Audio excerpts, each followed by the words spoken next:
인천시는 글로벌 녹색 도시를 우리 인천시의 그런 비전으로 삼고 있습니다. 이와 같은 올해로 세 번째를 맞이하는 그 녹색 기후 금융 산업 컨퍼런스는 앞으로도 지속적으로 정례화해서 우리나라를 대표하는 그런 국제 행사로 계속 발전해 나갈 것이고요. 바로 이와 같은 컨퍼런스를 통해서 우리 시가 진행하는 그런 녹색 그런 기후 그런 금융을 선도하는 그런 도시로 계속 정책적인 조언과 많은 의견을 수렴해 나갈 것입니다. 아시다시피 2012년에 국제기후 기금이 송도에 유치가 되었습니다. 그 이후 다방면에서 그 국제기후 금융을 이용하기 위한 많은 노력이 진행이 되어 왔는데요.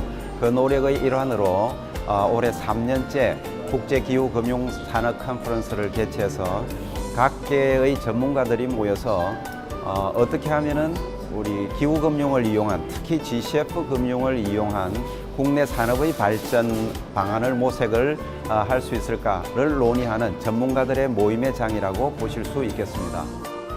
그럼 지금부터 2016 국제기후금융 산업 컨퍼런스 개식을 시작하도록 하겠습니다. 큰 박수로 축하해 주시기 바랍니다. 안녕하십니까. 지난 2012년 GCF 사무국의 인천 유치 이후에 인천광역시와 GCF 및 인천 녹색기후 포럼 주최로 국제기후금융산업 컨퍼런스가 세 번째로 맞이하고 있습니다. 바쁘신 일정에도 불구하고 참석해 주신 국내외 기빈 여러분과 연사님, 그리고 홍일표 의원님, 전성수 인천 부시장님, 제갈원영 인천시의회 의장님께도 감사 인사를 드립니다. 인천 녹색기후 포럼은 2015년 인천시의 GCF 사무국 유치를 계기로 온실가스 감축과 기후변화 대응 능력 향상 및 GCF와의 협력을 도모하기 위한 탱크탱크로 창립되었습니다. 즉 인천 지역 학계와 산업계, 관련 기관 등이 참여하는 거버넌스로서 민, 관, 산, 학, 연을 총망라하여 140여 명의 위원으로 구성되었으며 인천시 기후금융과 변화대응, 정책, GCF 협력사업 개발 및 연구에 집중을 하고 있습니다. 금년은 제22차 UN 기후변화 협약 당사국 총회 결과와 관련하여서 정책적 시사점 전망과 국가 전반, 특히 산업 부문의 대응 방안 마련이 시급해지고 있는 해입니다. 또한 GCF 사무국 유치 이후에 기후금융 활용 전략, GCF를 활용한 프로젝트 개발 사례 등 다양한 기후금융 사업 기회에 대한 아이디어를 창출하고 적응해야 하는 시점이 되었습니다. 오늘의 컨퍼런스를 통하여 인천이 기후 환경의 변화에 능동적으로 대응하고 선도하도록 많은 분들이 응원해 주시고 참여해 주시기 바랍니다. 마지막으로 다시 한번 2016 국제 기후금융 산업 컨퍼런스에 참석해 주신 여러분들께 감사드립니다. 감사합니다. 예, 안녕하십니까. 인천광역시 행정부시장 전성수입니다. 오늘 개식에 참석하지 못하신 유정복 인천광역시장님의 환영사를 제가 대신 전해드리도록 하겠습니다. 지구촌 최대 과제의 하나인 기후변화 대응을 모색하기 위한 컨퍼런스에 참석하기 위해 인천을 찾아주신 여러분 모두를 진심으로 환영합니다. 지난해에 이어 본행사를 준비해 주신 인천 녹색기후 포럼의 대표이신 인하대학교 재순자 총장님과 GCF를 대표해서 참석하신 우세이노 나쿨리마 국장님께 감사드립니다. 특별히 본 행사의 취지를 이해하고 귀한 시간 내주신 국회 기후변화 포럼의 대표이신 홍일표 국회의원님께 감사드립니다. 기조연설과 세션의 발표와 토론에 참여해 주신 여러 선생님들께도 진심으로 감사의 말씀을 드립니다. 국제기후금융산업 컨퍼런스는 GCF의 개발도상국 지원 사업에 주목하고 지역의 산, 학, 연, 관이 역량을 결집하여 비즈니스 모델을 탐색하는 데 주안점을 두고 시작하였습니다. 이번 컨퍼런스는 파리 협정 이행과 기후 금융의 역할이라는 주제를 갖고 이틀간 5개 세션으로 나누어 진행될 예정입니다. 국제사회는 지난해 12월 유엔 기후변화협약 당사국 총회에서 신기후 체제를 협약하고 올 11월 4일 발효하였습니다. 따라서 협약 이행을 위한 정책과 온실가스 감축, 기후 금융의 활용화 전략 등을 알아보는 것은 매우 시적절하다고 생각합니다. 이 분야에 관심이 있는 기업, 연구기관, 대학의 관계자들에게는 좋은 기회가 될 것이라 확신합니다. 우리 인천광역시에서도 GCF와 기후변화 연간 산업을 국가 경제의 원성장 동력으로 만들기 위해 인천 녹색기후 클러스터를 추진하고 있습니다. 우선 기후변화에 대한 인식을 확산하고 GCF에 대한 이해를 돕고 있습니다. 그리고 연간 산업의 거점을 확산하기 위한 전략들을 모색하고 있습니다. 예를 들면 환경산업연구단지를 중심으로 하는 서북축과 송도에 관련 기업과 연구소를 집적해서 연관 산업의 거점 확산을 추진하고 있습니다. 이 밖에도 다양한 사업들을 추진하여 기후 금융과 산업의 메카로 발전해 나갈 것입니다. 여러분의 많은 관심과 정책적 조언 당부드립니다. 앞으로도 본 컨퍼런스를 정례화해서 국내외 대표적인 행사로 자림해 나가길 기대합니다. 끝으로 이틀 동안 참가자 여러분 모두 유익하고 생산적인 컨퍼런스가 되길 바라며 내년에도 반가운 마음으로 다시 만나 뵙기를 바랍니다. 감사합니다.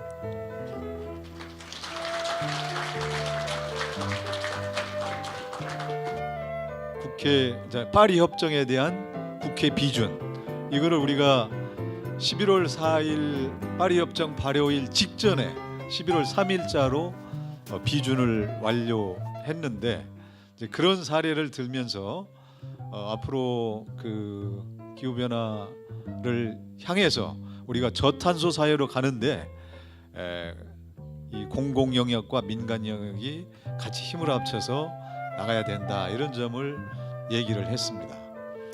마침 이제 반기문 총장께서 오셔서 저희 국회에서 간 사람들하고 같이 간담회를 했습니다. 반 총장께서도 본인이 이제 유엔 사무총장으로 있으면서 주도해온 그런 것들이 이제 파리 협정이라는 형태로 어떤 결실을 내기 때문에 대단히 기쁘고 이제 고맙게 생각을 하고 있었고, 또 하시는 말씀이 이제 여기 와서 기자들하고 1시간 기자회견을 했는데 90%가 질문이 90%가 미국의 새 대통령인 트럼프 당선자가 기후변화 협약에 대해서 어떤 태도를 취할 것이냐, 이것이 이제 최대의 관심사였다, 이런 얘기를 했고, 저도 또 사실 이런 총회에 가볼 때 많은 사람들이 이제 거기에 대한 질문하는 것을 지켜봤습니다.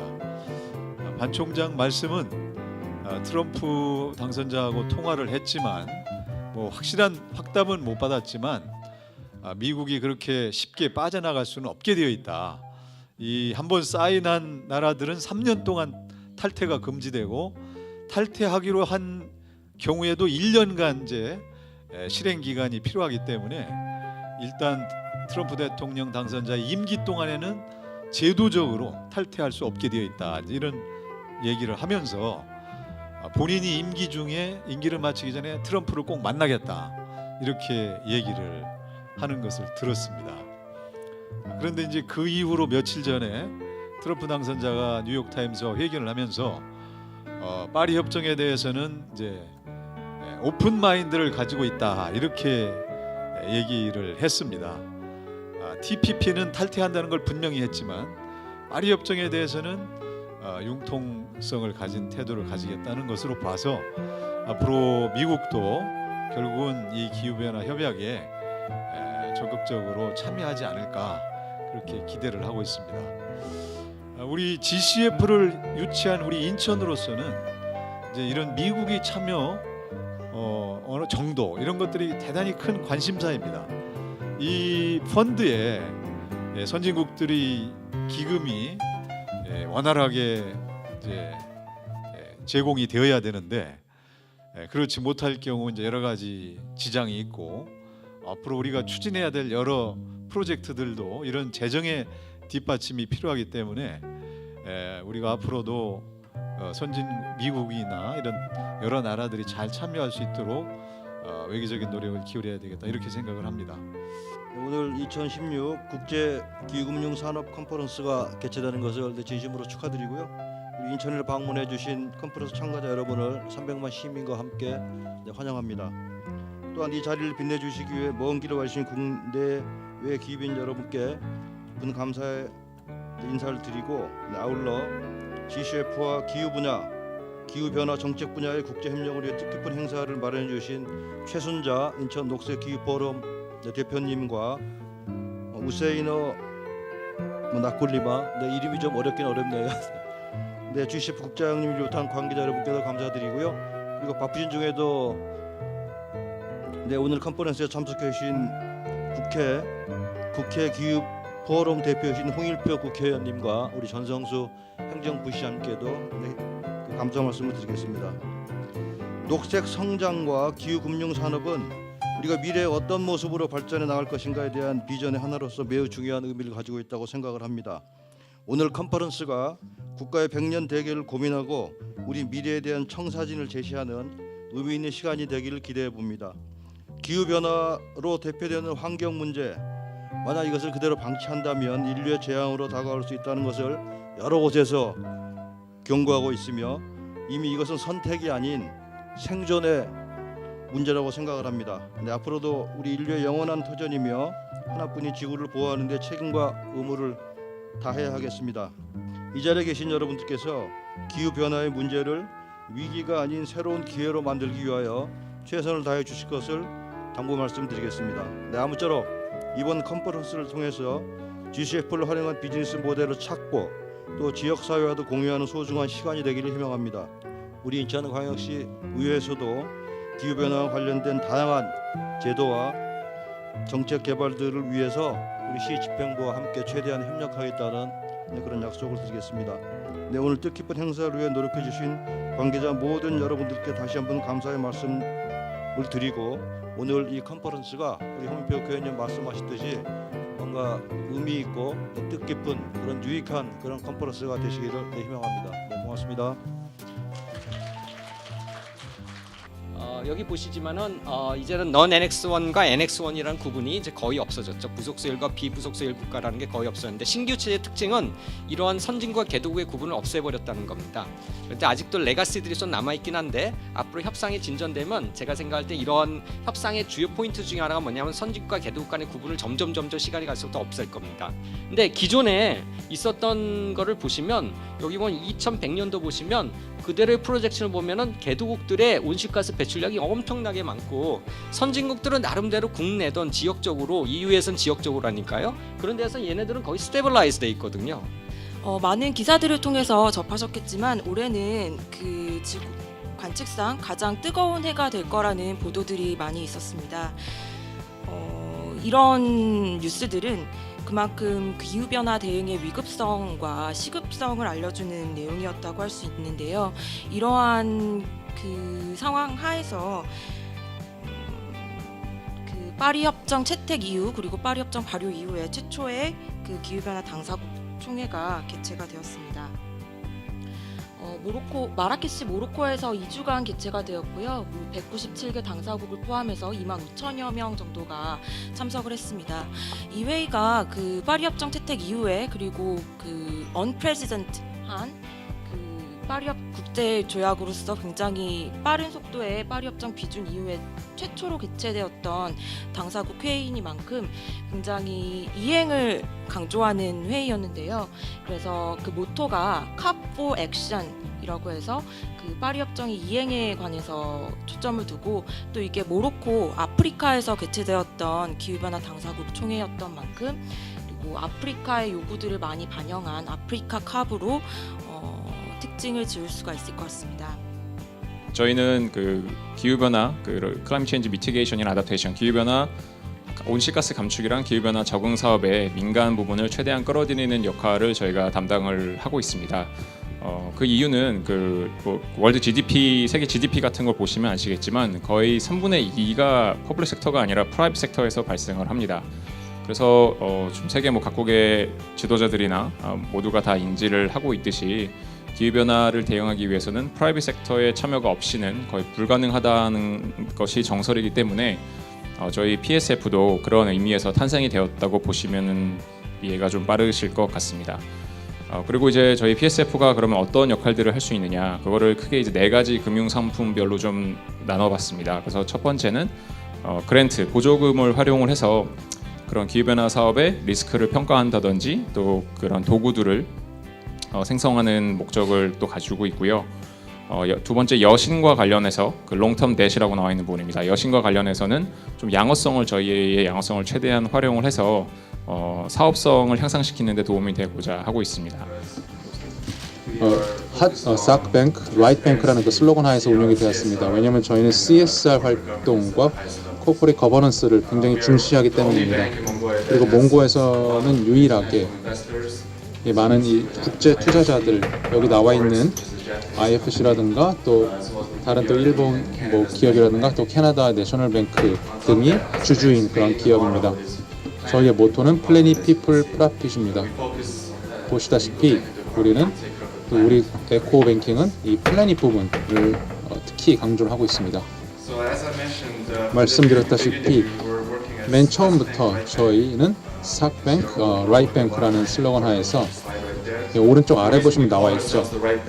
그러니까 라이트뱅크라고 부르는 이유는 우리 은행 창립 초기부터 항상 높은 CSR 활동을 추구해 왔고 또한 사회적 환경 관리에 초점을 맞춰 왔습니다. 이런 일들이 일어나는 걸 잘 알고 있지 않습니까? 모든 데이터가 다 있지 않습니까? 특히나 굉장히 많은 금융 자산도 잃어버리고 있습니다. 기후변화 때문이죠. 그래서 이런 손실은 계속 증가 추세에 있습니다.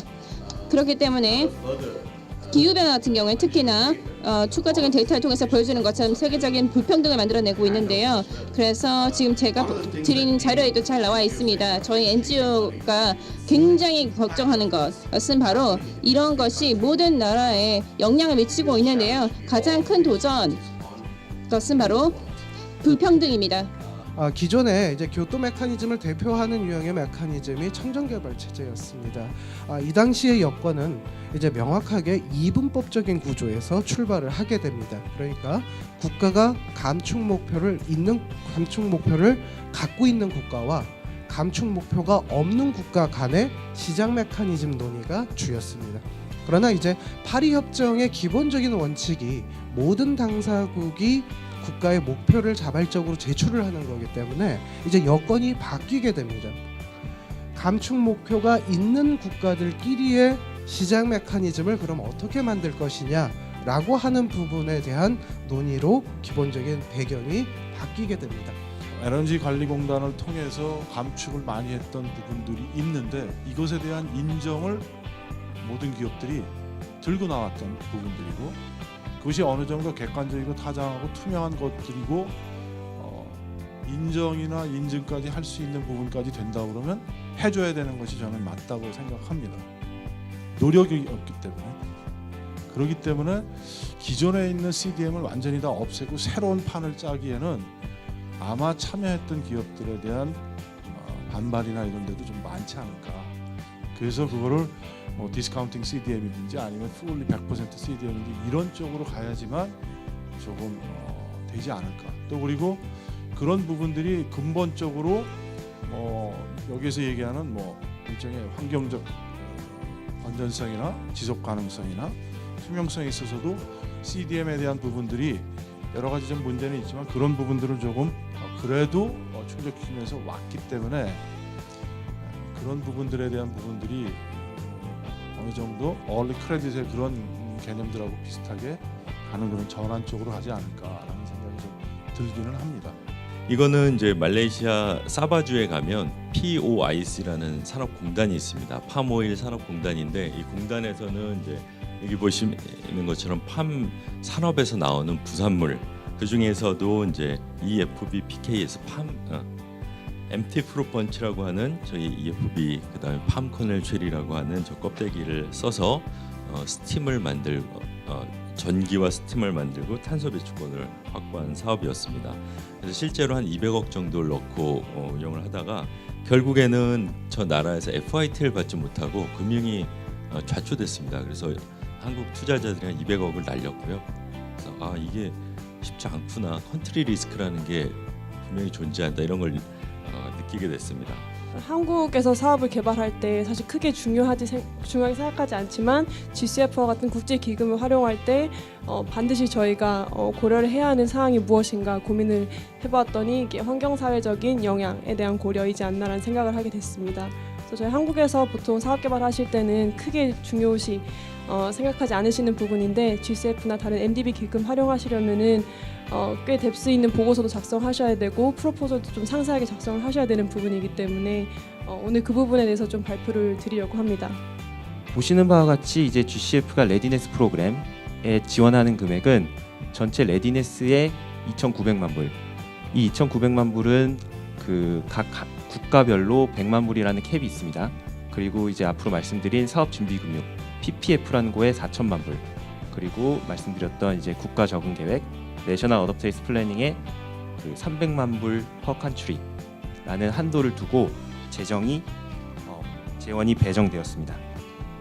그럼 수요는 있으나 공급이 부족한 상황에서는 저희한테는 두 가지 옵션이 있습니다. 왼편은 조금 전에 말씀드렸던 것처럼 수요 차원에서 조금 줄여서 덜 쓰는 옵션이 하나 있고요. 오른편은 전통적인 발전소를 짓는 모형이 있습니다. 최근 들어서는 발전소를 짓는 것도 힘들지만 숭배 전망을 확충하는 것도 굉장히 힘든 일이기 때문에 이 오른편의 옵션이 갈수록 조금 힘들어지고 있는데요. 저희 수요 반응 사업자 입장에서는 수요 반응 쪽이 훨씬 더 경제적으로나 환경에 미치는 영향에 있어서나 좋은 옵션이라고 생각을 하고 있습니다. 일단 보시는 것처럼 발전소를 하나 지으려면 최소 3년, 최대 5년 정도의 기간이 들어가고 또 어마어마한 투자 자금이 유치가 돼야 됩니다. 자, 여기 시큐리타이징이란 말이 나와 있는데 시큐리티라는 말은 다 아시죠? 시큐리티라는 건 증권, 즉 금융 상품을 시큐리티라고 합니다. 시큐리티제이션이라고 하면 새로운 금융 상품을 만들어가는 프로세스, 즉 상품 개발을 말합니다. 그래서 시큐리타이징 그린이란 말은 그린, 즉 CO2나 환경을 기초자산으로 해서 새로운 금융 상품을 만들어 나가는 과정을 말합니다.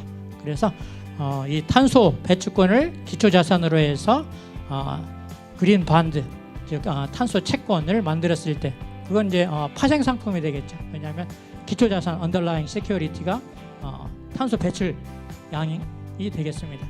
얼마만큼 북극 이사의 국가들이 잘 살고 있고 에미션 부분에서도 잘 하고 있고 또 이제 그 기대 수명이나 이런 부분에 있어서도 비슷비슷한 그런 퍼포먼스를 보이고 있는데요. 에너지와 관련해서는 에너지 시큐리티 면에서는 정말 막강한 그래서 미국 상공회의소에서 발표한 에너지 안보 지수를 보시게 되면 탑 10 안에 한 3개, 4개 정도 국가가 들어가 있습니다. 그래서 국가 차원에서 볼 때 에너지 시큐리티라든가 기후 안보가 굉장히 잘 진행되고 있는 국가라고 볼 수 있고요. 제목에서 보시다시피 Linking on Emission Trading Scheme with a Renewable Credit Market in Korea.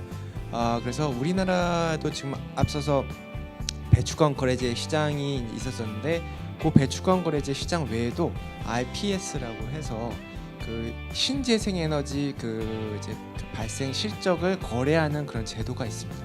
이 두 제도가 사실은 따로 노는 제도가 아니라 같이 맞물려가는 제도가 지금 되고 있거든요. 그래서 이것들이 어떠한 그런 시장 간에 서로 어떠한 인터랙션을 가지는지에 대해서 간략한 큰 그림을 보이도록 할 예정입니다. 한국의 배출량, 온실가스 배출량은 우리가 처음 이제 DB를 구축하기 1990년 이후로서 계속 증가하는 그런 추세를 보이고 있죠. 물론 이제 아까 말씀하신 것 98년도 우리 외환위기 때 한번 글로벌 그러니까 우리나라의 어떤 경제 상황 때문에 온실가스 배출량이 잠시 주춤하는 그런 포인트를 보이고 있긴 한데 그 이후로도 또 계속적으로 우리나라의 배출량은 증가하는 추세를 보여왔습니다. 그리고 이제 아까 말씀하신 것처럼 최근에 이제 2014년에 우리나라의 이제 기본적으로 지금 현재